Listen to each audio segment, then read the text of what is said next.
How's it going out there, YouTube? My name is Jesse, and I am back for another Golden Age video. And this is another Lost Heroes of the Golden Age. Yes, this is Lost Heroes of the Golden Age, and this time we are doing the Blue Beetle. He is not a lost hero. We're doing the original Blue Beetle. The one from Charlton comics. No, we're going farther back than that. We're doing... Oh, you mean the one from Hoyo? Yes, kind of, but we're going even farther back than that. What do you mean? We're doing the Blue Beetle who started in Fox Publication. Fox did the Blue Beetle? Yes. Shut up and let me get to this. Well, excuse me. Okay. Yeah. What we're going to be doing is we're going to be covering the Blue Beetle. Dan Garrett and Ted Kord. And the reason I'm specifying that is because there are more than, I think, Jamie Reyes is the Blue Beetle right now in DC proper. We're not going to cover that Blue Beetle because if you want to see him, the comic books are available. What we're doing is we're covering the original Blue Beetle and his successor. Now, I'm not going super hard deep dive that I could do on both of these characters because I'm doing both of them in one video. So if you want me to do like a deeper dive into each one of these characters, I can do a more concise video on each one of them. I do a pretty good coverage of Dan Garrett and a bit of Ted Kord, but I don't dissect the hell out of him. There are a lot of Dan Garrett stories in Fox. I mean, his own Blue Beetle title had like 4 or 5 stories in each issue. Not to mention everything else that he was part of. But I don't want to go too far into this intro because the review is pretty long. I go over a review of Blue Beetle in Fox, then a bit of him in Charlton, including a brief mention of Hoyo, because I did cover what Hoyo did, and then I cover Charlton, and then I'm doing the origin of Dan Garrett and the origin of Ted Kord, which I didn't even realize their origins were this. So let's go ahead and I do a pretty good coverage, and then we do the first appearances. And like I said, if you want to see a deeper dive, I can always do those later. But since I was including 2 characters, I put in what I thought was the most pertinent info and their first appearances. So let's do this. The Blue Beetle, Daniel Garrett, Garret, which would get a second T later on, first appeared in Mystery Men Comics #1 in 1939. The original publisher was Fox, and he was created by Charles Nichols. Now, a lot of people like to give the creation of the Blue Beetle to Will Eisner. Now, although Will Eisner created many Golden Age characters, including some for Fox, Charles Nichols is actually the creation of Blue Beetle. And before Blue Beetle, he never really did anything that was too noteworthy and had no idea how popular the Blue Beetle was going to become. Now, in the Blue Beetle's first appearance, he was closer to a backup feature. He wouldn't actually get his first feature until issue number 7, which he would also get the cover for the first time, and then he would own all the covers of Mystery Men Comics except for, I believe, number 9. He would take all the other covers, and he would be the featured story from then on out. At the same time that he would be doing Mystery Men, he would also be doing the Blue Beetle comic, which actually ran on a lot longer than Mystery Men for 60 issues from 1940 to 1950, a 10-year-long run of and he existed a lot longer than a lot of other superheroes who were phasing out back then. And he would also do a number of issues of Big 3 comics. Now, he would have a couple of one-shots in Phantom Lady, Terra, Jungle Empress, and Zango, Jungle Prince.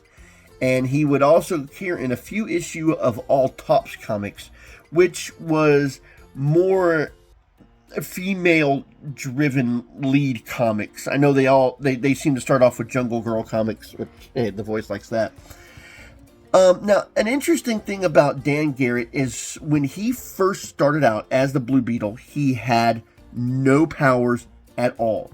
He's always been a police officer, but he didn't have any powers.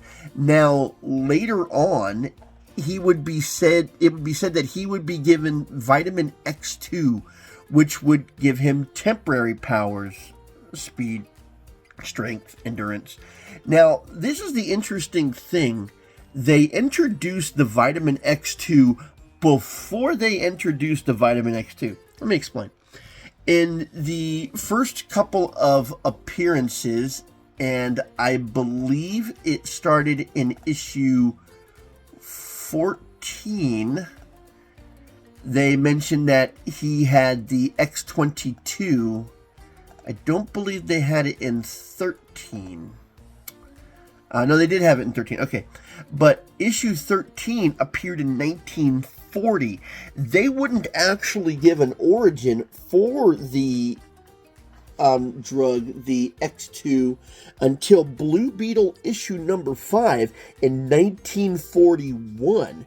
So they introduced the formula that gave him powers and the suit that was basically a bulletproof chainmail suit would appear 1 year after he started using it. In fact, and starting in Blue Beetle number 3, they also mentioned him using the X22 or the X2 to give him powers, which they didn't introduce until issue number 5. And it's not even the first story of issue 5, it's the third story of issue 5, where they don't even explain it as a flashback. They explain it as him getting the powers for the first time, which was really weird because he's sitting here using the suit and the formula without giving an explanation. It just says the Blue Beetle made almost invulnerable by special armor and given super energy by vitamin 2X. A year before they even explain what it is, where it came from. Now, in the first couple of stories, the Blue Beetle is not given an origin story. He doesn't even get a proper origin story until Blue Beetle number 1, where they will finally run through his past, his mother dying, his father dying, and then him becoming a police officer, and then later the Blue Beetle. And for the rest of issue 1, they show his first appearances, I think it's the first 4 or 5, from Mystery Men comic books to where he would become the feature. And then the Blue Beetle comics would get their own stories. And then, I mean, he was super popular. That's why he was headlining 3 comic books at one time. And he also had his own radio show going on at the same time. Now, along with the comic books and the radio show, he would also have a run in the newspaper comic strips, and that was actually done by Jack Kirby. Yes, so the Blue Beetle has had a massive impact, been on many different comic books while his own runs, feature in a number of features at one time. Now, the Blue Beetle would be part of Fox. Now, Fox ran into some monetary issues for a while, and Hoyo would take over the publication of the Blue Beetle to keep it running. And Hoyo introduced a interesting twist that was never introduced in any of the other comics, where he was given a sidekick called Sparky, who may or may not have been 2 different people, which I have covered Sparky. And it's also weird that Sparky was in Project Superpowers, because the entire creation of Sparky was because of Blue Beetle, and Blue Beetle was never in Project Superpowers because Blue Beetle was owned by DC, which is really odd that they put Sparky in Project Superpowers, but this isn't about him. The Blue Beetle would go on until Fox Publications would finally fold, and then the rights for the Blue Beetle would go over to Charlton Comic Books, where they would give him a brand new origin and a new explanation for his powers. So, on the pages of Charlton Comics, at first they would print old Blue Beetle titles, And the numbering system is very inconsistent when it comes to Charlton comic books. Old titles ended while new titles would pick up the numbering system, and then that would just looked a lot like Centaur comics in a way. So to find the Blue Beetle, you have to know where the numbering system is, because it's extremely inconsistent. But after they would show some of the reprints of the old issues, they would come up with a new concept for the Blue Beetle, where instead of being the police officer, which was what he was in the Fox comics, Fox publications, he would become an archaeologist, and he would find the blue scarab that would grant him his powers, which was the same powers that he had before. The look is a little different, a little more sleek design. His mask is changed. But along with his super strength and speed, he can actually fly and fire out these bolts of electricity that he can use to destroy evil. I don't think they actually call it electricity. I think they said it is a power, but it looks like electricity, which I guess, considering the time, you had to draw it in a way that represented him using power. Anyways, he would have a couple of runs, short issue runs of him being this new design. Now, after the last set of him, they decided to go with a new way in the Blue Beetle. In the Captain Atom comics, number 83, and no, there wasn't 80 other comics from, like I said, the numbering system is very inconsistent. They would introduce the new Blue Beetle, Ted Kord. And what I love about the reinvention of the Blue Beetle is this is canonical. So in his first issue, we don't get his name in his very first issue. We get the fact that he was a student of Dan Garrett, which I thought was awesome. I was like, whoa, they're actually following. So he says that he was a student of Dan Garrett, and he became the Blue Beetle after he knew that Dan was the Blue Beetle. So it's a canonical storyline, which I very much appreciate, because a lot of times when they revamp and they make someone new, they don't make any references to the old. But he didn't make references to the Fox publication version. It was the new version where he found the scarab and he was a student of Dan Garrett's. Now, Ted Kord would identify himself in the second issue, and he was also being accused of being a part of Dan Garrett's death, which kind of makes sense because he was there at the time that Dan died. But they did get all that cleared up. Now, this comic with Ted Kord was drawn by Steve Ditko, which I thought was pretty awesome. And you can tell it. I mean, I couldn't tell at first, but as I started reading it, and I was like, oh, Ditko, that is his artwork. So I thought that was pretty cool. Now, the new Ted Kord Blue Beetle would have a limited run of his own. It only lasted, he had the 2 issues in Captain Atom and then 5 issues of his own. And he was actually non-powered, but he had so many gadgets that he used, especially with his Blue Beetle mobile. It made it seem like he had powers that were beyond the set of a normal person. Really getting into the high tech. Now, if you were reading comic book, this was in the mid to late 60s. Tech was actually picking up. There were a lot of heroes that relied on tech and used it. So him being a non-powered tech-based superhero was kind of more a sign of the times.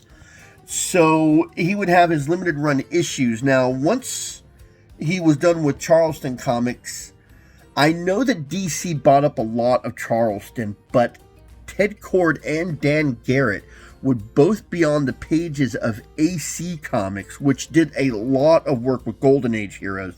Now, I don't really read AC, so I can't go too much into it, but I know that Ted Kord was there, and I read a little bit of background, and apparently Dan Garrett was brought back to life.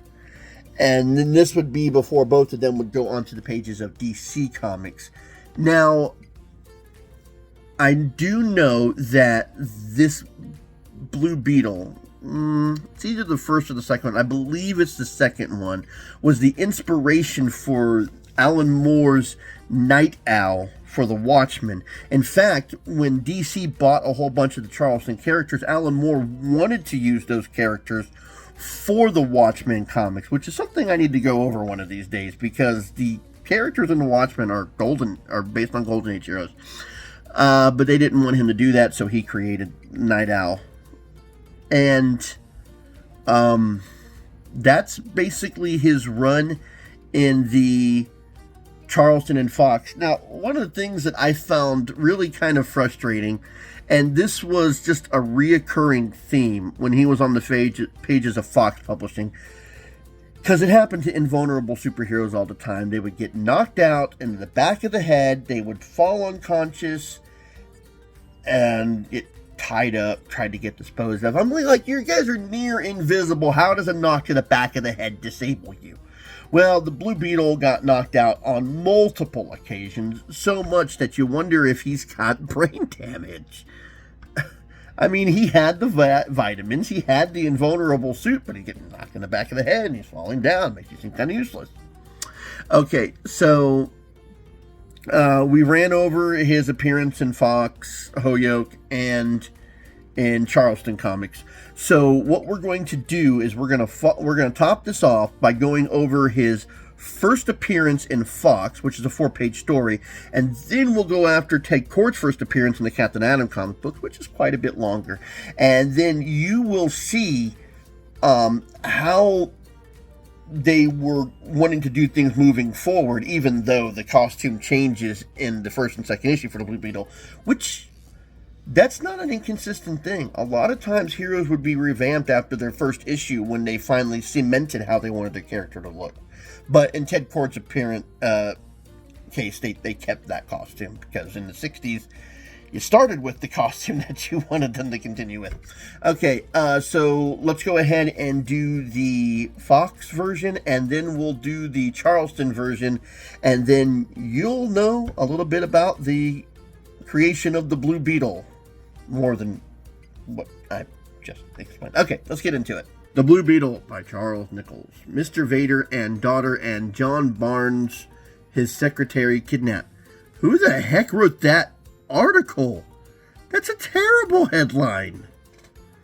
How many ands are you going to put in there? Talk about a run-on sentence.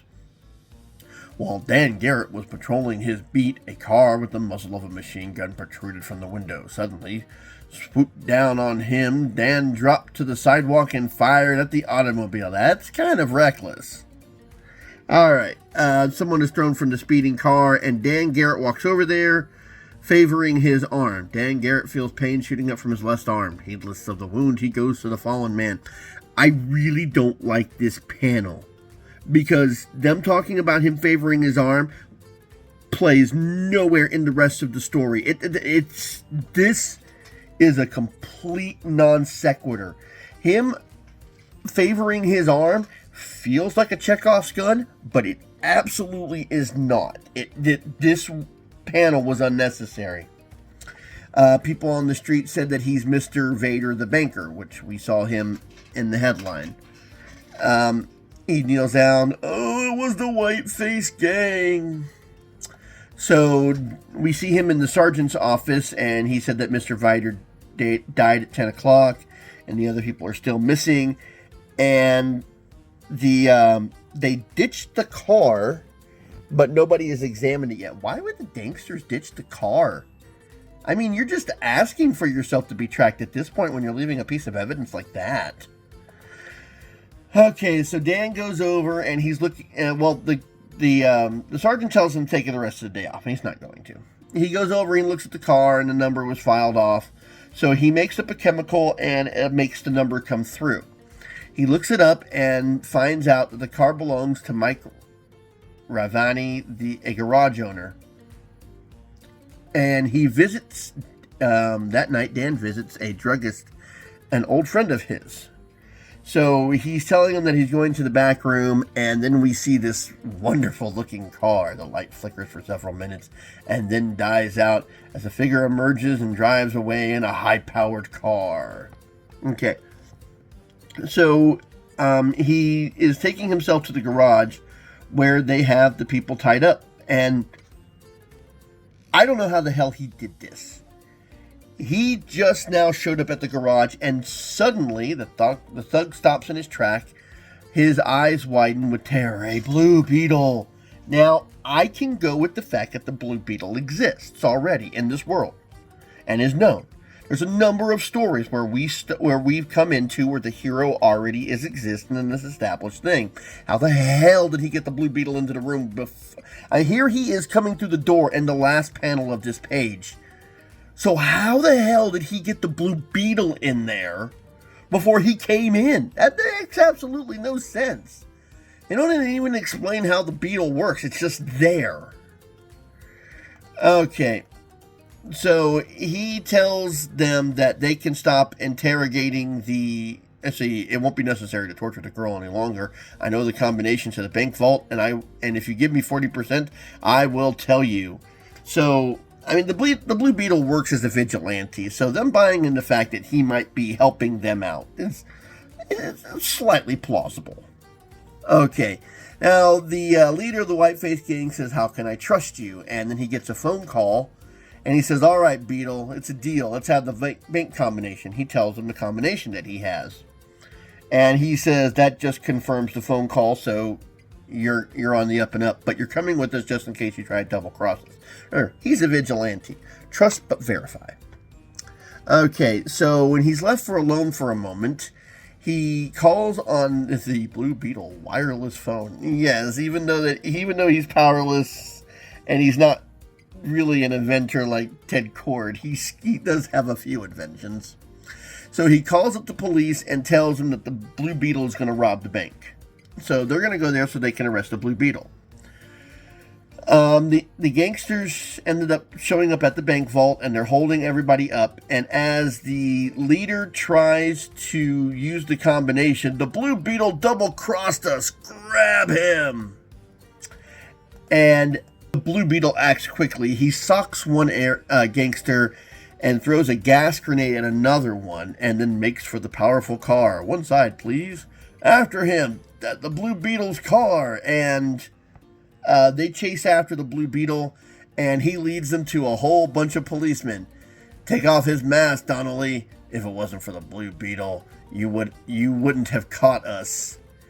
And they find out that the guy in the mask was, of course, the secretary of the banker. I mean, naturally. I mean, if you didn't see that coming, you didn't pay attention to the Golden Age comic books. I saw this one coming.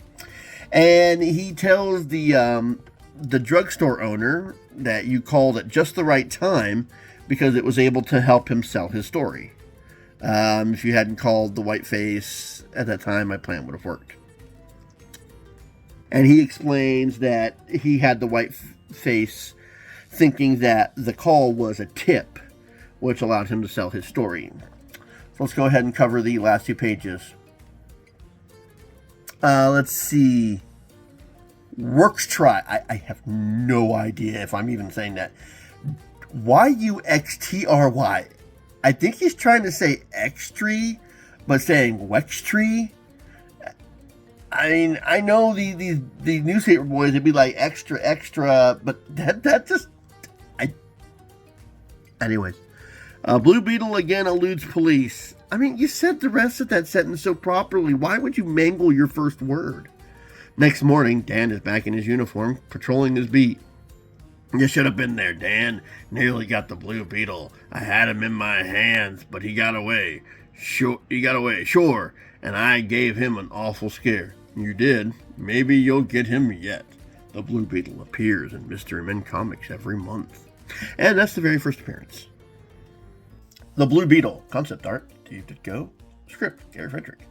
World tensions and international crises are temporarily forgotten in a large seacoast city as more domestic troubles steal into the city's limelight. It's nice that we're going to deal with stuff in our own country for a change. Anyway, we see all these headlines, and we see the gangsters busting through the headlines. I've always been keen on stuff like this. It's more dramatic.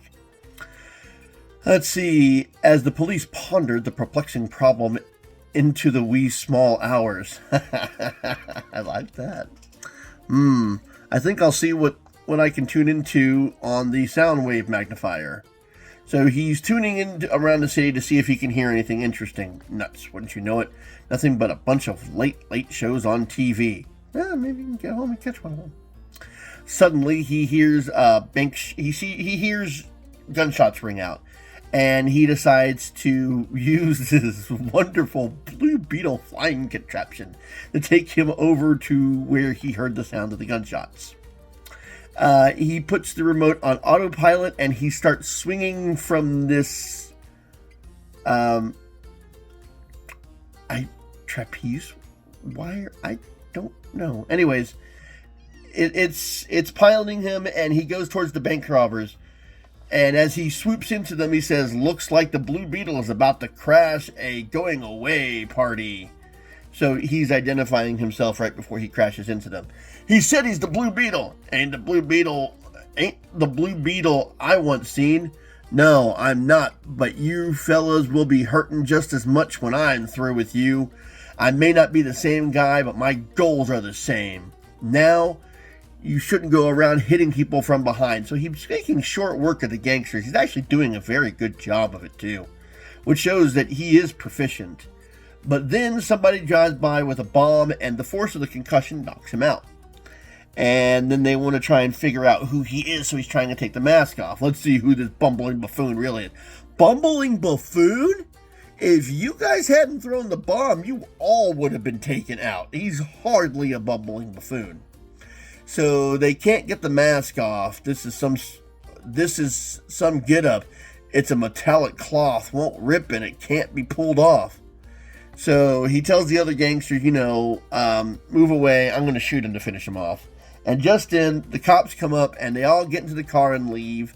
And the cops, "I warn you, I'll shoot." And as they're speeding away, Blue Beetle starts to regain some consciousness, and he summons his spaceship by using a device in his gloves. I like this.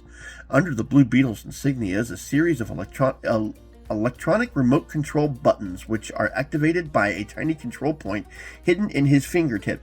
Really shows you how everything is working. They're not leaving a lot to the imagination. They're explaining it, which in this situation, the explanation is needed, because other than that, we wouldn't know what was going on.